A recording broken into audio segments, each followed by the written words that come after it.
Hey, welcome to another episode of Sankofa Inner City Cultural League. We are still virtual because we're still dealing with hopefully the last bit of the pandemic. But until such time, we are still here bringing you lessons as best we can. Now, if you guys remember the last time Mr. Williams was in front of the camera talking about one of my lessons, I kind of went through like a little. I had to get some stuff off my chest because my own children were going through some things.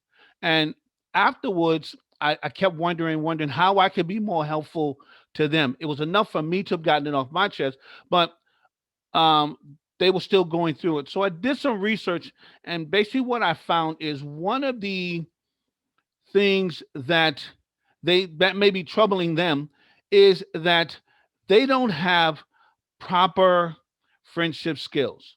I mean, I've told my son and my daughter, just go out, make friends. But I never took the time to necessarily say, this is how you make friends. And thusly, this is how you build upon relationships that truly can last and be bonds for us throughout our entire lifetime. We have talked in the past about proper communication. We've talked about our working on our leadership skills, but part of that is also it is additionally is actually being a part and having some type of friendship skills because you have to find some way of breaking the ice. Okay, because in any relationship, especially a friendship, basically someone has to make that first move. Okay. So one of the things that you'll want to do is to find the right tribe. Now it's kind of funny I say that, but basically what that is finding the right people to want to join. Because one of the most important social skills is the ability to discern who might be a good friend. We need to find others who accept us as we are and consider us as equals and share some common ground. Okay. Many times as children, and sometimes well into our adulthood, we join what we perceive is the popular group. We want to be a part of it because everybody in there looks cool and they all get along and so on and so forth. And we may approach this group thinking that it is the one for us. But again, we're looking for the group or the friend who basically accepts us the way we are. Okay. We shouldn't have to make crazy changes unless we decide those are changes we wish to make. But we should not be making them to be accepted by our friends. We should be making those changes if we decide we need to make them because we believe within ourselves that it is a change that we need to make. And it definitely should be a change for the better. You remember in many of our conversations in our lessons, we talked about making good decisions. So when you're doing that, the change that you decide that you should make for you should be the change that you decide is right for you, not because someone else tells you you need to make that change. Okay. One of the things that we need to realize as we attempt to become a friend to someone is our non-verbal communication skills. We talked about these also in one of our previous lessons. Okay. And one of the greatest non-communication that we can use is our smile. Okay. Children need to learn and adults need to remember that our smiling and presenting a positive demeanor um, is more important to people than when we're trying to attract them as potential friends. Okay, there is no greater um, nonverbal communication skill that we can exhibit than our beautiful smiles. So many of us need to learn just to smile more because that truly says to people that we are looking to be positive, and that's what's going to attract people. And you want to attract people who are attracted by your smile because if you're positive and they're attracted to your smile, generally they're going to be positive.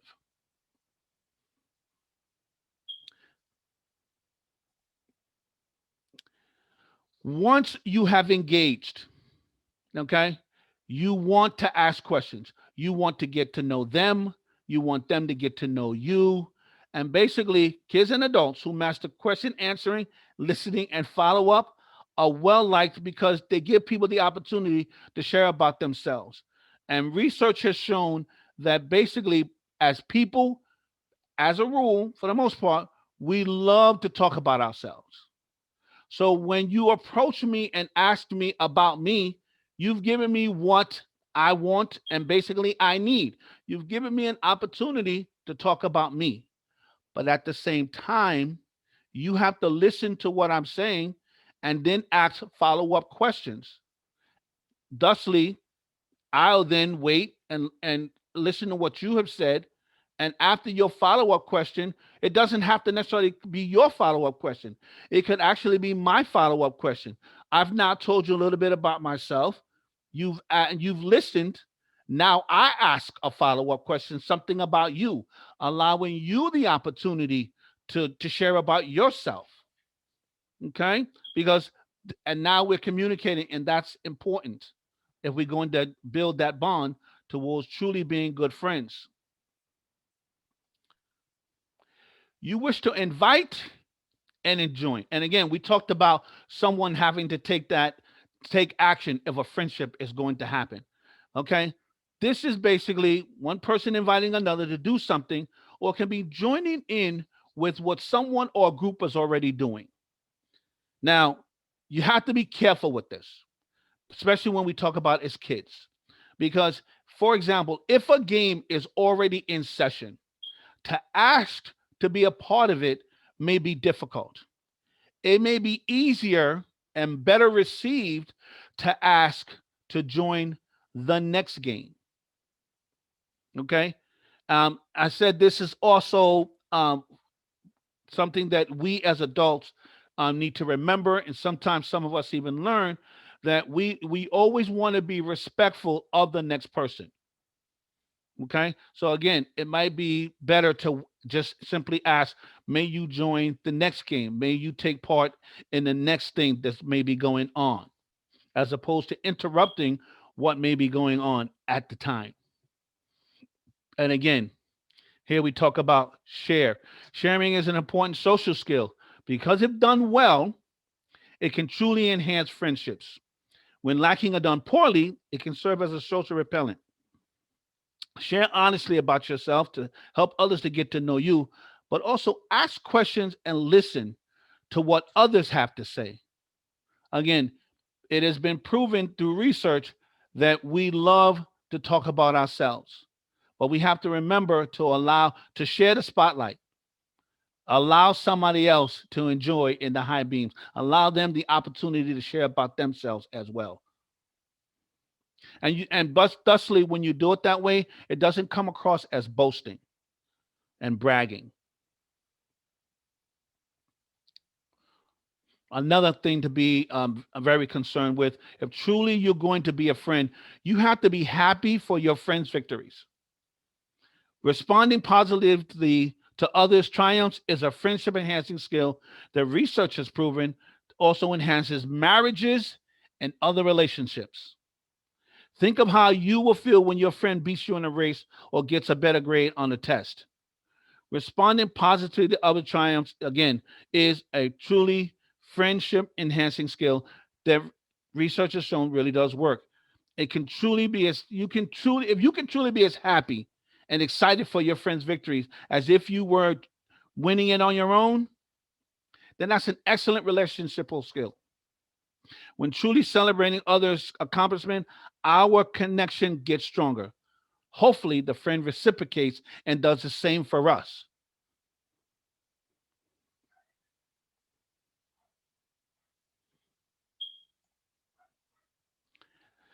Develop coping strategies for different emotions, anger and sadness. Okay? Research has shown that the people that are well liked by their peers and those which are disliked or rejected have difficulty handling emotional or self regulation, um, those people that are basically they have difficulty making friends. Okay, children and adults who lash out or overreact to negative situations just aren't pleasant to be around and are often disliked by peers. There are times as children and maybe even as adults that you may need to seek help with this. As a child, rather than lashing out at peers when upset, seek the support of a trusted adult. As an adult, if you're still having these kind of issues, and we have to be honest with ourselves, um, you may need to learn to take a deep breath, count to five, maybe even 10, before reacting. This can become a simple skill you need to just stop um, to to learn. Excuse me, to help you to stop reacting before thinking.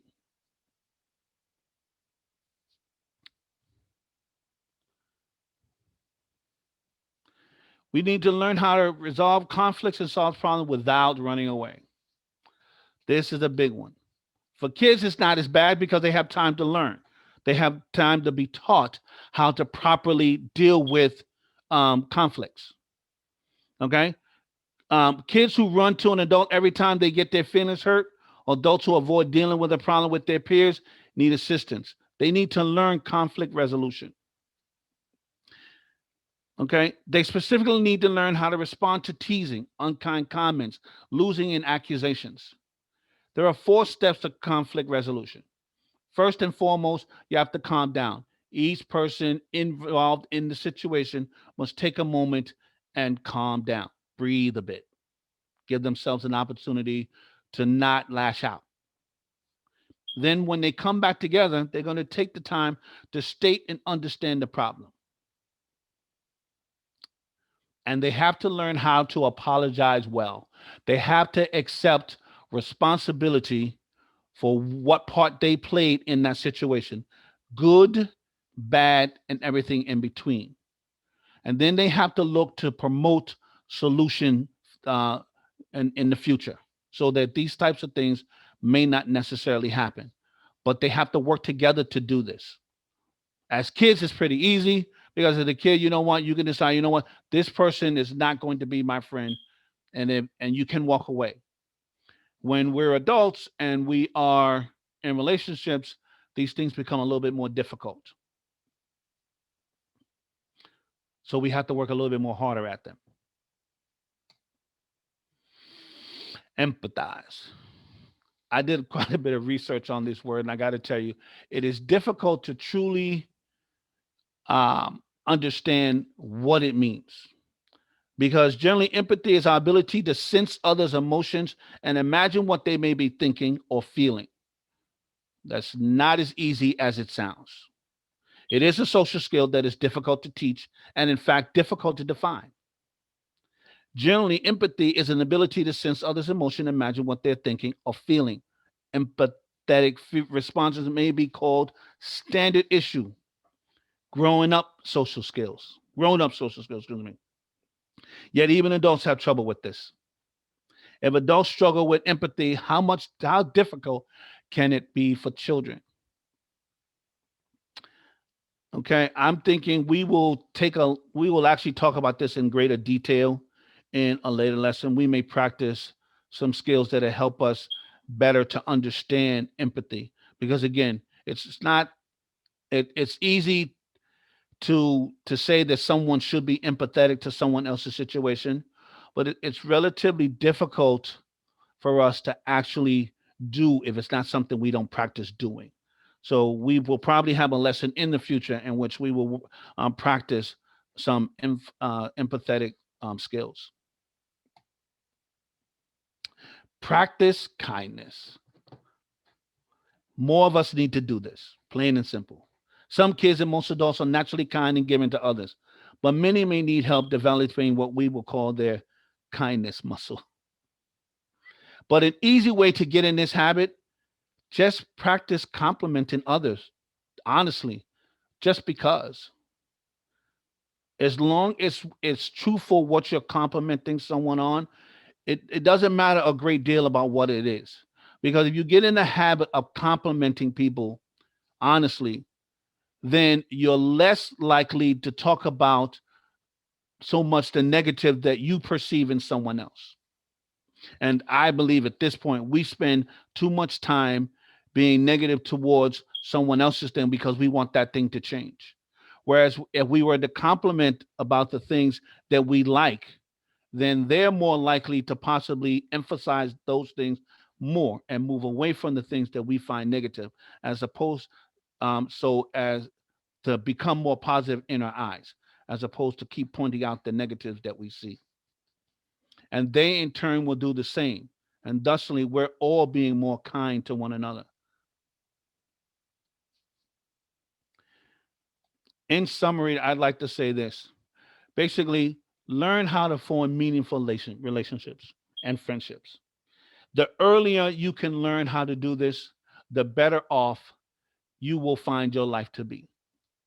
It is part of our good decision making because a friend may save you from doing something that you probably shouldn't do or possibly should not do, and it'll help encourage you to do those things and what you should do. One of the things I remind my son is that your friend is not the person who's always in agreement with what you want to do. Your friend may say, you know what? No, that's not, we shouldn't do that. That's not right. You want that friend too. As a matter of fact, you should want that friend a little bit more so than you may want the friend is you going to, when you're going to go play in traffic and the friends say, yes, let's go. You definitely want the friends that wait, wait, wait, wait. That's dangerous. That's not a good decision. Let's not do that. You want that friend who's going to stop you more so than you want the friend who's going to encourage you when you look back on it later and realize, you know what, that wasn't a good decision. You're looking for the friend who's actually going to encourage you to be your very best at all times. Not who said, you know what? It's okay that we let some things go by that we know we're supposed to do. It's okay that we shirk our responsibilities. No, you want the friend that says, you know what? It isn't okay. We need to work to be our very best at all times. And it's very, very important to form meaningful relationships because they are bonds that may last a lifetime. For those of us who can still call upon our friends for advice, for assistance, um, we really look forward to that. So if you can truly find that friend and keep that friend, then you're in good shape. I am Mr. Williams. I thank you all for having joined me today. Until next time, take care.